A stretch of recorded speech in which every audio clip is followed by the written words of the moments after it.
আসসালামু আলাইকুম। আশা করি সবাই ভালো আছেন। আইসিটির এই এক্সামে যারা মোটামুটি ১৫ র উপরে পেয়েছেন তাদের অবস্থান খুবই ভালো এবং আশা করি তারা খুব ভালো করবেন। তো এই কোয়েশ্চেনটিতে কয়েকটি কোয়েশ্চেনে একটু কনফিউশন ছিল বা একটা কোয়েশ্চেন বা ২ টা কোয়েশ্চেন হয়তোবা ভুল ছিল। সেজন্য ভাবলাম যে এই পরীক্ষাটির উপর এক্সপ্লেনেশন দেই যে ১ম ডিজিটাল কম্পিউটার কোনটি? যে এখন দেখেন যে মার্ক 1 যেটা, মার্ক 1 হচ্ছে আইবিএম থেকে বের হয়েছিল ১৯৪৪ ঠিক আছে? আর ENIAC হচ্ছে 1945, ইউনিভ্যাক হচ্ছে 1951। তো এখন মার্ক 1944 হওয়ার পরেও আমি কেন আনসারটা ENIAC নিলাম? আপনি যদি ইন্টারনেটে সার্চ করেন যে প্রথম ডিজিটাল কম্পিউটার কোনটি বা ENIAC লিখে যদি সার্চ করেন তখন কিন্তু সব জায়গায় আপনি পাবেন যে ফার্স্ট ডিজিটাল কম্পিউটার হচ্ছে ENIAC 1945।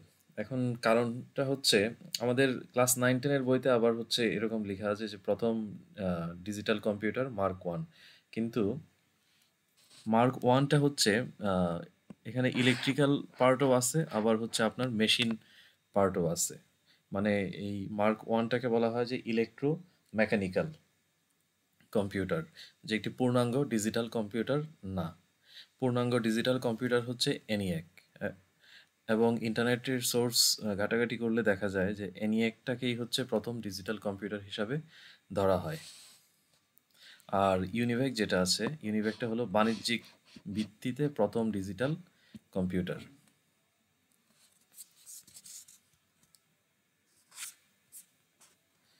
আচ্ছা, ২ নম্বর কোয়েশ্চেন হচ্ছে সিপিইউর অংশ নয় কোনটি? তো এখানে মোটামুটি দেখা যাচ্ছে যে এই উত্তরটা রাইট করেছেন 82%, তার মানে বোঝা যাচ্ছে যে মোটামুটি সবাই পারেন। এখন আমরা কি জানি যে ইনপুট যে ডিভাইসটা আছে, ঠিক আছে, ইনপুট ডিভাইসটা কি হয়? একটা মাউস বা কিবোর্ড হয়। এখন আপনার ল্যাপটপ বা কম্পিউটার তো হচ্ছে এটা, আর মাউস থাকে কোথায়? বাইরে। তার মানে আপনার তো হচ্ছে আপনি যে ইউজ করতেছেন যে ল্যাপটপ কম্পিউটার, সেখান থেকে তো দেখা যায় যে মাউসটা হচ্ছে, ইনপুট ডিভাইসটা হচ্ছে সিপিইউর বা কম্পিউটারের বাইরের একটা পার্ট। খুবই সহজ ছিল কোয়েশ্চেনটা। পরের কোয়েশ্চেনে চলে যাই আমরা। উম, নিচের কোনটি মাইক্রোপ্রসেসরের ক্ষেত্রে সত্য নয়? এখানেও দেখা যাচ্ছে যে মোটামুটি সবাই পারছে।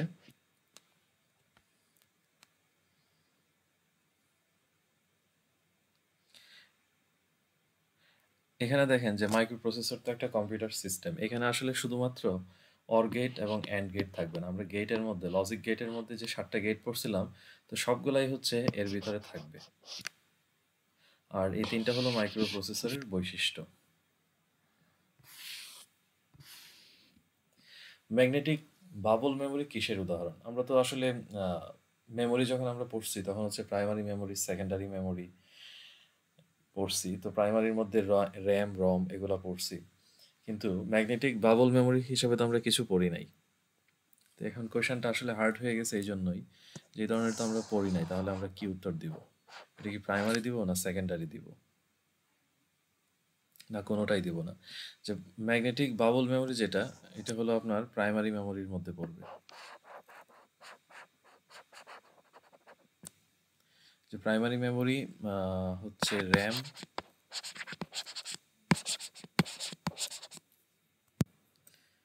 এবং আমরা এখানে পড়ছিলাম যে র্যামটা হচ্ছে ভোলাটাইল, মানে ভোলাটাইল বা উদ্বায়ী কথাটার অর্থ হচ্ছে যে ডাটাটা মুছে যাবে যখন প্রয়োজন। ল্যাপটপ বা কম্পিউটার যখন অফ করবেন তখন ডাটাটা মুছে যাবে। আর র্যামে থাকবে হচ্ছে পার্মানেন্ট ফিক্সড, এটা হলো নন ভোলাটাইল।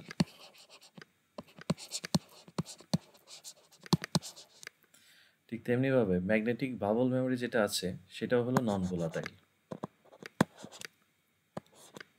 তার মানে ম্যাগনেটিক বাবল মেমোরি প্রাইমারি মেমোরির উদাহরণ হলেও এটা দিয়ে কিন্তু র্যাম তৈরি করা যাবে না, এটা দিয়ে তৈরি করতে হবে শুধুমাত্র রম টাইপের মেমোরি।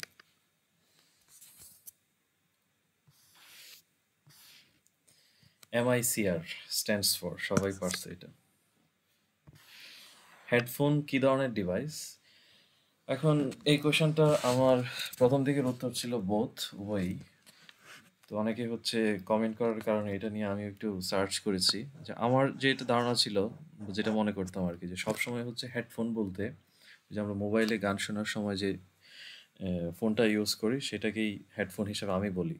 তো অনেক সময় দেখা যেত যে আগে দেখা যেত যে দোকানে যদি আমি কোয়েশ্চেন করতাম যে হেডফোন আছে কিনা, তখন তারা হচ্ছে ওই যে বড়টা কানের মধ্যে যেটা দেয় ওইটা বের করতো। তখন বলতাম যে না এটা না, তো আমি তো মোবাইলের ছোটটা চাচ্ছি।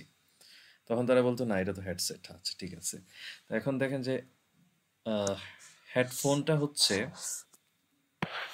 মানে শুধুমাত্র হচ্ছে অডিও আউটপুট আসবে, এই ডিভাইসটাই হলো হেডফোন, মানে ইন্টারনেটের হেডফোনের সংজ্ঞা অনুযায়ী অক্সফোর্ড ডিকশনারি বা অন্যান্য যেখানে ডেফিনেশন দিচ্ছে সেই সংজ্ঞা অনুযায়ী হচ্ছে হেডফোন শুধুমাত্র হচ্ছে অডিও শোনার জন্য যে ডিভাইসটা সেটাই হলো আপনার হেডফোন।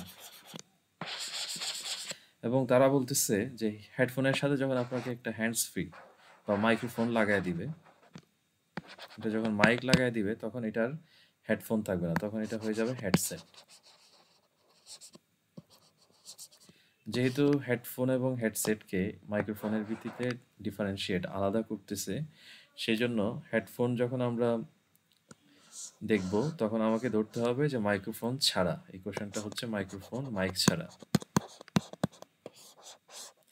মাইক যদি ছাড়া হয়, মাইকের কাজটা কি ছিল, যে আমরা কথা বলবো সেটা ভিতরে নিয়ে যাবে, কম্পিউটারের ভিতরে নিয়ে যাবে, এটার কাজ ছিল ইনপুট। আর কানের মধ্যে যেটা আছে সেটা হচ্ছে আমরা আউটপুট হিসেবে গান শুনি। তো হেডফোনে শুধু যেহেতু এইটা আছে, তার মানে সেটা হয়ে যাবে আউটপুট ডিভাইস। আর যদি হেডসেট হয় তাহলে হবে উভয়। আশা করি ক্লিয়ার। পরের কোশ্চেন, যে ওসিআর এর ক্ষেত্রে কোনটি সত্য নয়। যে এখানে বলা হচ্ছে যে শুধু কালির দাগ, মানে শুধু কালির দাগ কথাটার অর্থ হচ্ছে কালি ছাড়া অন্য কিছু বুঝবে না।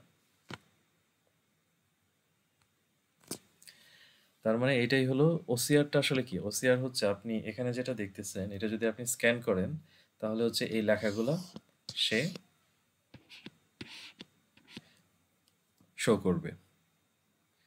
ঠিক আছে, তাহলে হচ্ছে কি এখানে হচ্ছে শুধুমাত্র কালি না, এবং কালিটা যেভাবে আছে, কালির দাগটা এরকম আছে, সে এইটার পার্থক্য বুঝতে পারে।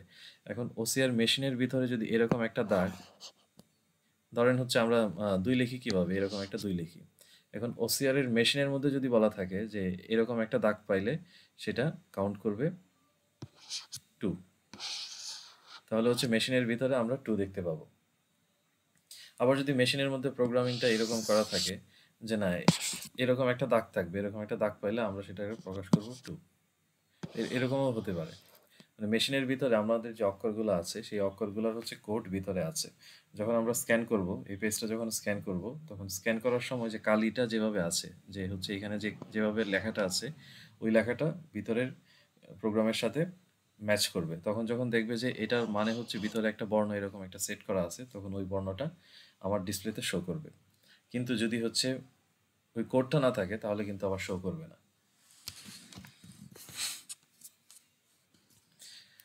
শুধুমাত্র কালির দাগ বোঝে, সেটা মেশিনটার নাম হচ্ছে ওএমআর।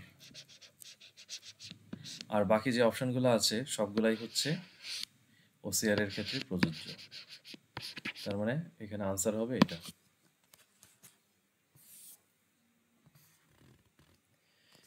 পিক্সেলের উজ্জ্বলতা ঠিক রাখার জন্য প্রতি সেকেন্ডে পিক্সেলগুলো যতবার রিচার্জ করা হয় সেই সংখ্যাকে বলা হয় রিফ্রেশ রেট। বায়োস প্রোগ্রাম কোথায় থাকবে, সেটা থাকবে রমে।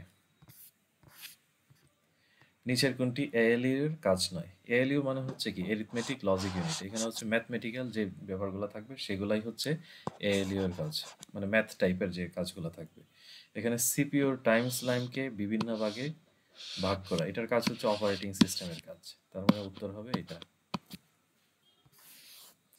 প্রধান মেমোরির বিশেষ কোনো অংশকে সিপিইউর সাথে যুক্ত করে নিচের কোন বাস। এখন দেখেন যে কন্ট্রোল বাস যেটা আছে, কন্ট্রোল বাসের কাজ হচ্ছে যে মাইক্রো প্রসেসরের থেকে সিগন্যাল কম্পিউটারের বিভিন্ন পার্টে নিয়ে যাওয়া। তারপরে হলো এক্সপানশন বাস, আমাদের কম্পিউটার বা ল্যাপটপের যে ইনপুট এবং আউটপুট, মানে কম্পিউটারের বাইরের যে ডিভাইসগুলো আছে সেইগুলোর সাথে কানেকশন করে দেওয়ার কাজ হচ্ছে এক্সপানশন বাসের কাজ। তারপরে আরেকটা দেখা যাচ্ছে যে ডাটাবাস। ডাটাবাস হচ্ছে বিভিন্ন ধরনের চিপসেট যেটা আছে, বিভিন্ন ধরনের চিপসেটের মধ্যে কমিউনিকেশন তৈরির জন্য এই বাসটা ইউজ করা হয়। আর অ্যাড্রেস বাসটা হচ্ছে আমাদের প্রধান মেমোরির, প্রাইমারি মেমোরির কোনো বিশেষ অ্যাড্রেসকে কানেক্ট করার জন্য এই অ্যাড্রেস বাসটা ইউজ করা হয়। প্রধান মেমোরির বিশেষ কোনো অংশকে সিপিইউর সাথে সংযুক্ত করতে অ্যাড্রেস বাস ব্যবহার করা হয়। এটাই হবে উত্তর। মেশিনের ভাষায় লিখিত প্রোগ্রামকে কি বলা হয়? মেশিন বলতে এখানে কি বোঝাচ্ছে? মেশিন হচ্ছে যে কম্পিউটার। কম্পিউটার যে ভাষাটা বুঝবে সেই ভাষাটাকে, লিখিত প্রোগ্রামটাকে কি বলা হয়? মেশিন কি বুঝবে? মেশিন হচ্ছে শুধুমাত্র বিট বুঝবে, 0 1 এই ডিজিটগুলো বুঝবে, বাকি অন্য কিছু বুঝবে না। এই কোডের মাধ্যমে যে ল্যাঙ্গুয়েজটা লেখা হয় সেটাকে বলা হয় অবজেক্ট প্রোগ্রাম। এছাড়া বাকি যত কিছু আছে সবগুলোকে বলা হবে সোর্স প্রোগ্রাম। এবং এখানে আরেকটা বলা আছে যে মেশিন ল্যাঙ্গুয়েজ। মেশিন ল্যাঙ্গুয়েজটাই হচ্ছে অবজেক্ট প্রোগ্রাম।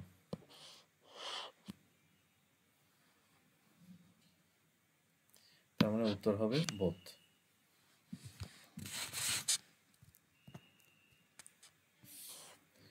সোর্স প্রোগ্রামকে অবজেক্ট প্রোগ্রামে রূপান্তর করে নিচের কোনটি দিয়ে? এই তিনটাই হলো আপনার অনুবাদক। তার মানে উত্তর হবে তিনটাই। আচ্ছা, এখানে যে কাজটা হয়, যে ধরেন হচ্ছে আমরা যখন একটা প্রোগ্রামিং ল্যাঙ্গুয়েজ লিখি সি প্লাস প্লাস বা জাভাতে, তখন কিন্তু আমরা প্রোগ্রামটা অনেকটা হচ্ছে আমরা ল্যাঙ্গুয়েজ টাইপের লিখি, যে if x is greater than, মানে এই ধরনের হচ্ছে আমরা ল্যাঙ্গুয়েজ ইউজ করি। তো কম্পিউটার তো হচ্ছে এই যে ইফ, ইফ তো হচ্ছে কম্পিউটার বুঝতে পারবে না। কম্পিউটার কি বুঝবে? শুধুমাত্র 0 এবং 1 এই দুইটা ডিজিট ছাড়া অন্য কিছুই বুঝতে পারবে না। তার মানে যে আমি যে লিখলাম, যে ল্যাঙ্গুয়েজ দিয়ে যেটা লিখলাম, যে ইফ, তারপর হচ্ছে বিভিন্ন ধরনের সংকেত ইউজ করছি, ঠিক আছে? তো সেটা তো হচ্ছে কম্পিউটার বুঝবে না। সেটা কম্পিউটারকে বোঝার জন্যই হচ্ছে আপনার একটা অনুবাদক লাগবে। যেমন ধরেন হচ্ছে চায়না থেকে হচ্ছে একজন ডেলিগেট আসছে, ব্যবসায়ী আসছে, সে হচ্ছে বাংলাও পারে না, ইংলিশও পারে না, কিন্তু যেহেতু ব্যবসা করে, সে করে এবং আমাকেও করতে হবে, সে যখন আসবে তখন আমার সাথে তার একটা কমিউনিকেশন তৈরি করতে হবে, এবং আমিও চাইনিজ বুঝি না। তার মানে আমার এবং চাইনিজের মাঝখানে একজনকে লাগবে, একজন অনুবাদক লাগবে, যে হচ্ছে চাইনিজ ভাষা বুঝে, যে আমাদের দুজনের মধ্যে কমিউনিকেশন করিয়ে দিতে পারবে। ঠিক তেমনিভাবে কম্পিউটারের ল্যাঙ্গুয়েজের ক্ষেত্রেও হবে এরকম, যে আমি যে ভাষায় প্রোগ্রামটাকে লিখি না কেন, কম্পিউটারকে বোঝানোর জন্য কম্পিউটারের ভাষায় রূপান্তর করতে হবে। এই রূপান্তরের কাজটাই করবে হচ্ছে এই তিনটা ল্যাঙ্গুয়েজ। তাহলে দেখা যাচ্ছে যে এখানে যদি আমার কম্পিউটার হয়,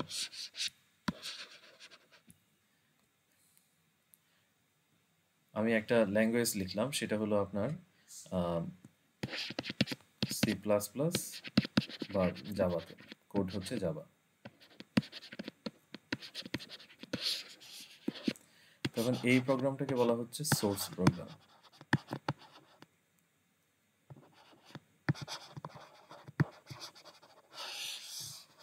এই প্রোগ্রামটাকে কম্পিউটারের ভিতরে দেওয়ার জন্য এবং কম্পিউটার বোঝার জন্য এই প্রোগ্রামটাকে আমাকে 0 1 এইসব ডিজিটে কনভার্ট করে কম্পিউটারকে দিতে হবে, তাহলেই সে কম্পিউটার বুঝবে। এবং এই কাজটা করবে হচ্ছে একটা ইন্টারপ্রিটার,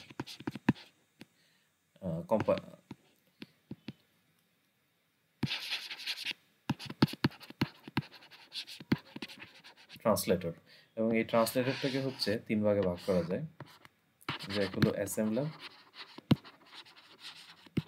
আরেকটা ধাপ হচ্ছে ইন্টারপ্রিটার,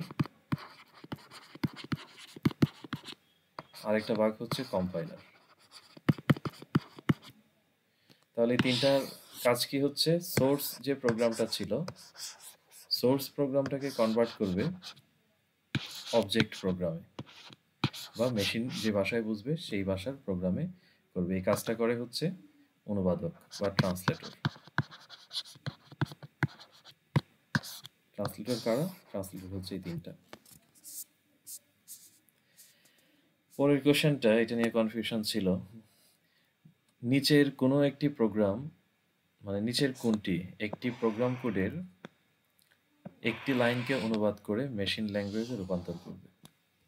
তার মানে হচ্ছে আমরা যখন একটা প্রোগ্রামিং লিখি, প্রোগ্রামটা তো হচ্ছে এরকম হয় যে 1 পাতা 2 পাতা 4 পাতা এরকম হচ্ছে, এখানে অনেক লাইন থাকে, ঠিক আছে? আমার কোশ্চেনটা ছিল যে একটি লাইনকে, মানে একটা লাইন যেটা আছে সেটাকেই হচ্ছে অনুবাদ করে মেশিন ল্যাঙ্গুয়েজে রূপান্তর করবে। একটা লাইন কম্পিউটার পড়তেছে, মানে হচ্ছে যে ট্রান্সলেটর একটা লাইন পড়তেছে, পড়েই হচ্ছে এখানে অনুবাদ করে দিচ্ছে। সহজ ভাষায় বলি যে এখানে অনুবাদ হয়ে যাচ্ছে। এই যে কাজটা করবে তার নাম হচ্ছে ইন্টারপ্রিটার। এবং আরেকটা ট্রান্সলেটর আছে যে এই লাইনটাও পড়বে, এই লাইনটাও পড়বে, এবার পড়তে থাকবে, পড়তে পুরাটা শেষ হবে। পুরাটা যখন শেষ হবে তখন সে এখানে যদি 100 লাইন থাকে তাহলে 100টা লাইনকেই সে একবারে অনুবাদ করবে, সেইটা বলা হয় কম্পাইলার।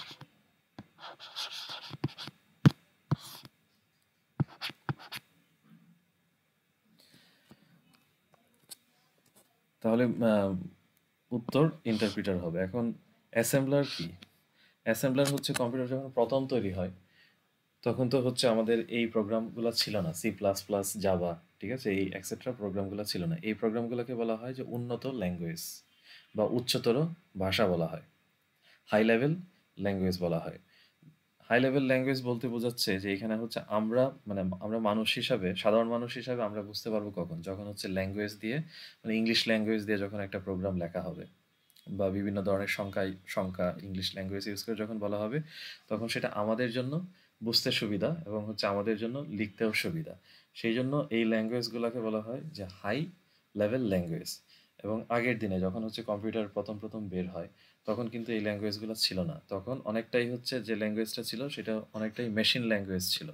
এবং মেশিন ল্যাঙ্গুয়েজের আপগ্রেড হওয়ার পরে তখন যে ল্যাঙ্গুয়েজটা বের হয়েছে সেটা হলো অ্যাসেম্বলি ল্যাঙ্গুয়েজ। অ্যাসেম্বলি ল্যাঙ্গুয়েজকে যে কনভার্ট করে সেটাই হলো অ্যাসেম্বলার। তার মানে অ্যাসেম্বলারটা ইউজ ছিল আর কি, আগে ইউজ ছিল যখন হচ্ছে অ্যাসেম্বলি ল্যাঙ্গুয়েজে প্রোগ্রাম লেখা হতো। তো এটা অনেকটাই হলো মেশিন ল্যাঙ্গুয়েজের কাছাকাছি, মেশিন ল্যাঙ্গুয়েজের কাছাকাছি। মেশিন ল্যাঙ্গুয়েজ যেরকম হচ্ছে পুরোটাই হচ্ছে কোড দিয়ে 0 1 এক্সেট্রা কোড দিয়ে তৈরি করা হতো, অ্যাসেম্বলি ল্যাঙ্গুয়েজও হচ্ছে এই ধরনের হচ্ছে কোড ছিল, প্লাস হচ্ছে বিভিন্ন ধরনের হচ্ছে নেমোনিক ছিল। যেমন ধরেন হচ্ছে আপনার এডিশন, যে কোনো কিছু যোগ করবে তখন সেটা নেমোনিক ছিল, ADD এরকম হচ্ছে বিভিন্ন কোড আকারে ছিল। আর এখনকার যে ল্যাঙ্গুয়েজগুলো আছে C++, জাভা এক্সেট্রা, এগুলো দেখবেন যে আমাদের অনেকটা হচ্ছে বইয়ের ভাষার মতো, অনেকটা হচ্ছে ল্যাঙ্গুয়েজ, ইংলিশ এবং সংখ্যায় ল্যাঙ্গুয়েজ লেখা, আপনি পড়লেও অনেক সময় বুঝতে পারবেন যে এটা এই জিনিসটা মিন করতেছে, ঠিক আছে? এই ভাষাগুলোকে বলা হয় উচ্চতর ভাষা, এবং মেশিন ল্যাঙ্গুয়েজের কাছাকাছি যে ভাষাগুলো আছে সেইগুলোকে বলা হয় লো লেভেল ল্যাঙ্গুয়েজ।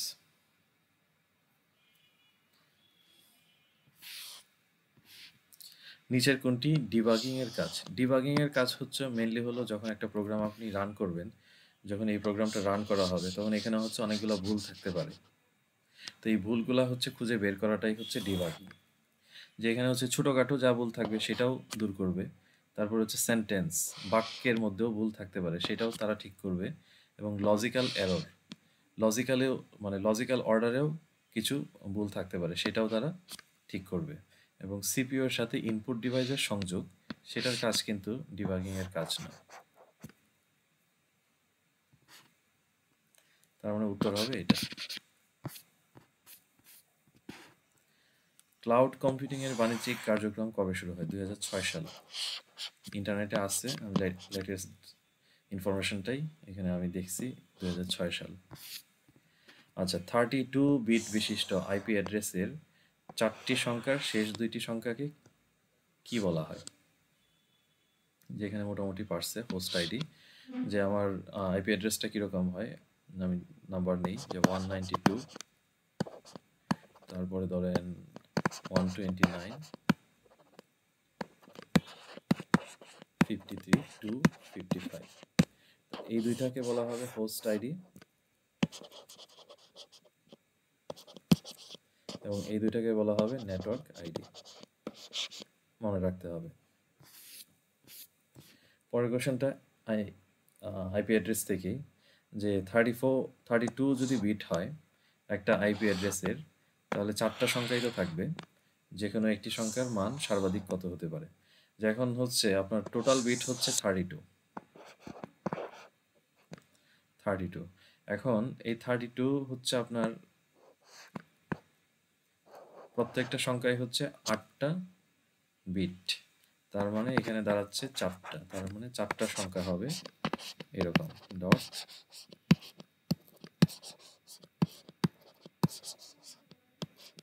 এই ধরনের 4টা সংখ্যা হবে এবং প্রত্যেকটার মধ্যে বিট থাকবে 8টা বিট থাকবে, যে বাইনারি বিট, যে এখানেও হচ্ছে আপনার 0 1 1, তো এইভাবে হচ্ছে 8 ডিজিট থাকবে।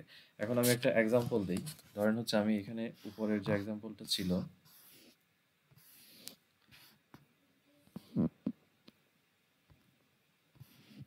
আচ্ছা এখানে আমি একটা র্যান্ডমলি করি, যে ধরেন হচ্ছে আমার এখানে এই ভ্যালুটা হলো 255 এবং এটা হলো 253।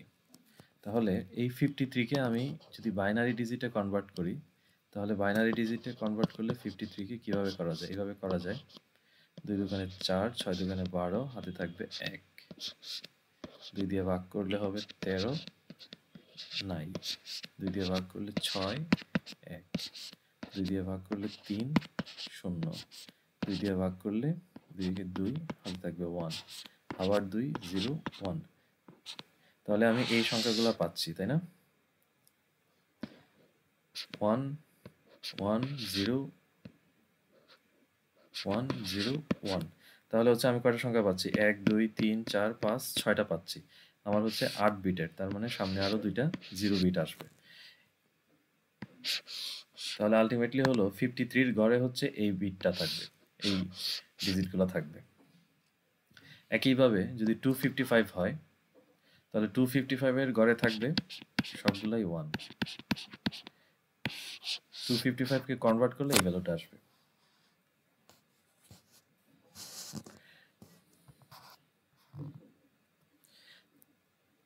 এবং কেন সর্বাধিক মান 255 হবে? এখন আমি বলছি যে এখানে হলো আপনার 4টা সংখ্যা যদি হয়, বিট হচ্ছে 32 বিট এবং সংখ্যা যদি 4টা হয়, ঠিক আছে, তাহলে 4 দিয়ে যদি ভাগ করেন 32কে, তাহলে কত হলো? 8 বিটস। তার মানে এরকম যদি সংখ্যা হয়, এখানেও 8 বিটস আছে, এখানেও 8 বিটস থাকবে, এখানেও 8 বিটস থাকবে, এখানেও 8 বিটস থাকবে। এখন বিটসগুলোর মান 0 এবং 1 এর উপর নির্ভর করে এই সংখ্যাগুলো হবে। এখন সবচেয়ে বড় সংখ্যা কি হতে পারে? 8টা বিট যদি নেই, তাহলে আমি যদি প্রত্যেকটা বিটে যদি 1 1 আসে 4টা, তাহলে এই সংখ্যাটাই তো সবচেয়ে বড় হবে, এর চেয়ে বড় সংখ্যা তো আর হবে না। আর সবচেয়ে ছোট সংখ্যা হবে যে সবগুলাই যদি 0 হয়।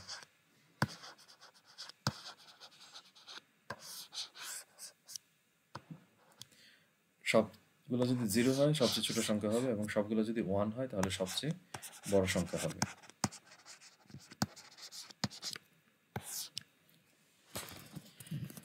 এখন এই সংখ্যাটাকে আপনি কনভার্ট করবেন 1 1 1 1 1 1, এটাকে আপনি কনভার্ট করবেন হচ্ছে দশমিক সংখ্যায়।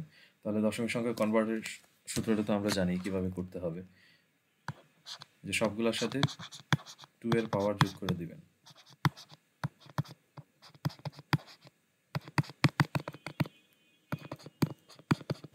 এবং শেষেরটা থাকবে 0, এরপরে 1 2 3 পাওয়ার হিসাবে আসবে, এভাবে আসবে। এখন আপনারা এইভাবে না করেও হচ্ছে অন্য একভাবে করতে পারেন, সেটা আমরা একটু দেখি। যে এখানে হলো আপনার বাইনারি সংখ্যার সবগুলো হয় হচ্ছে ডাবল ডাবল হয়, তাহলে হচ্ছে 1 থেকে শুরু হবে, 1 এর ডাবল হবে 2, 2 এর ডাবল 4, 4 এর ডাবল হচ্ছে 8, 8 এর ডাবল হচ্ছে 16, 32, 64, 128, তারপরে 128 এর ডাবল হচ্ছে 256 এরকম।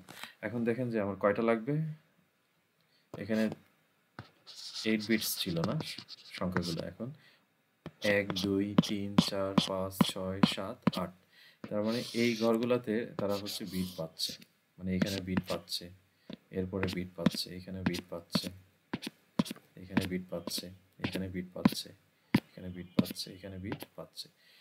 তাহলে যেখানে হচ্ছে বিট পাচ্ছে এই সবগুলো সংখ্যা আপনি যোগ করে দেবেন। 128 প্লাস 64 32 16 8 4 2 প্লাস 1, দেখেন 255 হয়ে গেছে। এখন কোনো একটা সংখ্যা যদি এরকম হয় যে আমার মাঝখানের এই ভ্যালুগুলো আসছে 0,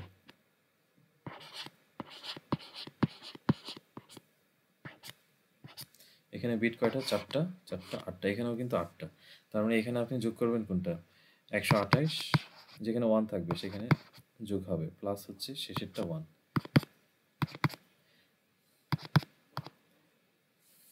যা আসবে তাই।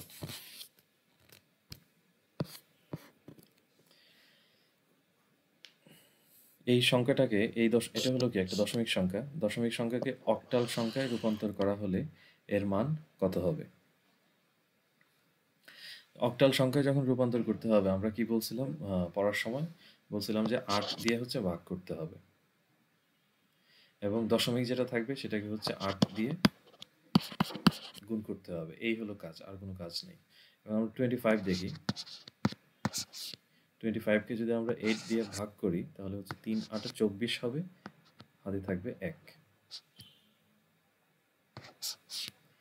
আবার 8, যেহেতু 3 দিয়ে ভাগ যায় নাই, 0 3, তার মানে এটা হয়ে গেল 31, এবং এই পাশে হলো 0.625, আমাদের কি করতে হবে, 8 দিয়ে হচ্ছে গুণ করতে হবে। যদি 8 দিয়ে গুণ করি তাহলে কি আসতেছে, 40-এর 0 হাতে থাকবে 4, আর 2 16, 20-এর 0 হাতে থাকবে 2, সেটা 48, 50-এর 0, আর এই পাশে হলো 5। দশমিকের পরে কয়টা, 3টা, তাহলে দশমিকের পরে আমরা হচ্ছে শিখছিলাম যে দশমিকের পরে যদি 0 চলে আসে তাহলে হচ্ছে আর ভাগ করার দরকার নেই, এবং এটাই হবে আনসার হবে। তার মানে 0.625, এই দশমিক সংখ্যাটার অক্টাল ভ্যালু হচ্ছে 5, তাহলে আনসার হবে 31, আর এই পাশে হলো 0.5, এটাই হলো আনসার।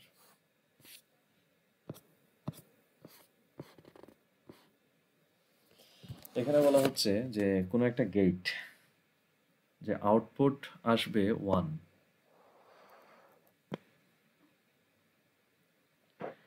আউটপুট শুধুমাত্র 1 আসবে যদি সবগুলা ইনপুট 1 হয়। তাহলে আমি বলছিলাম যে এই কোশ্চেনগুলো যখন উত্তর করবেন তখন কি করতে হবে, গেটগুলা টেবিলটা এঁকে ফেলতে হবে, যে অ্যান্ড গেট, অ্যান্ড গেটটা কেমন ছিল, অ্যান্ড গেটটা ছিল আপনার এরকম যদি চাবি হয় সিরিজ কানেকশনের সময়, আর অর গেটটা কেমন ছিল,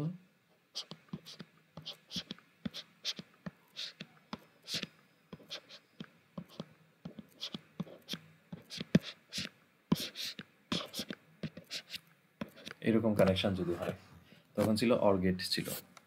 এখন আমরা যেটা শিখছিলাম সেভাবেই আমরা ডিটেলসে যাচ্ছি না, শুধুমাত্র হচ্ছে টেবিলটা ড্র করতেছি, যে এখানে আমার ইনপুট এ বি, একটা গেট হলো অর গেট আর একটা গেট হলো অ্যান্ড গেট, দুইটাই লিখি।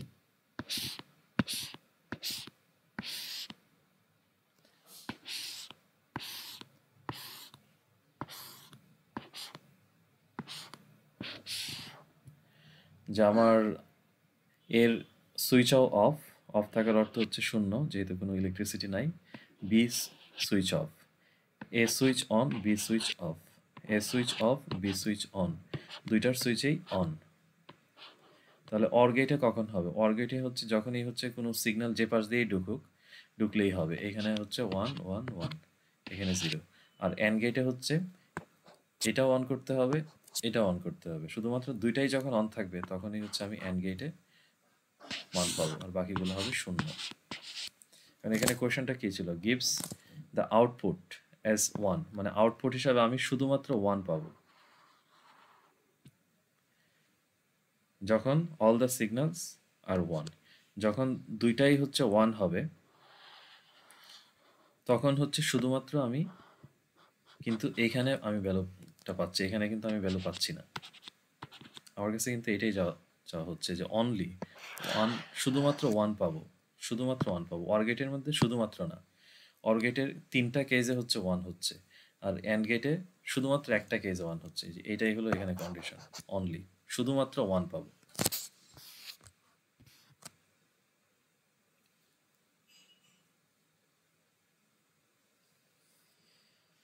আচ্ছা, এটা হচ্ছে যে রিভার্স আউটপুট হবে কখন? যখন আপনি ইনপুট দিবেন 1 তখন সেটা হয়ে যাবে 0, আবার 0 যখন দিবেন তখন সেটা হয়ে যাবে 1। এটা কোন গেট? এটা হলো নট গেট, ইনভার্টার। বুলিয়ান উপপাদ্য নয়। বুলিয়ান উপপাদ্যর জন্য আমাকে কি করতে হবে? যে দুইটা ইনপুট যদি দেওয়া থাকে তাহলে হচ্ছে ভ্যালুগুলো বসাইতে হবে 0 এবং 1, দুইটা ভ্যালু বসাই দেখতে হবে যে হয় কিনা। যে প্রথম যে ভ্যালুটা দেওয়া আছে 1, আমি যদি এখানে 0 বসাই, এর ভ্যালু যদি 0 বসাই তাহলে 0 প্লাস 0, 0 প্লাস 0 তো 1 না। এই যে 0 প্লাস 0, আমার দুইটা ইনপুটেই হচ্ছে 0, 0 প্লাস 0 যদি আসে তখন অর গেটের রেজাল্ট আসে 0। এখানে তো আসতেছে 1, তার মানে তো এটা ভেরিফাই করতেছে না, তার মানে তো আমি আনসার পেয়ে গেছি, আর বাকিগুলো তো দেখারই দরকার নাই।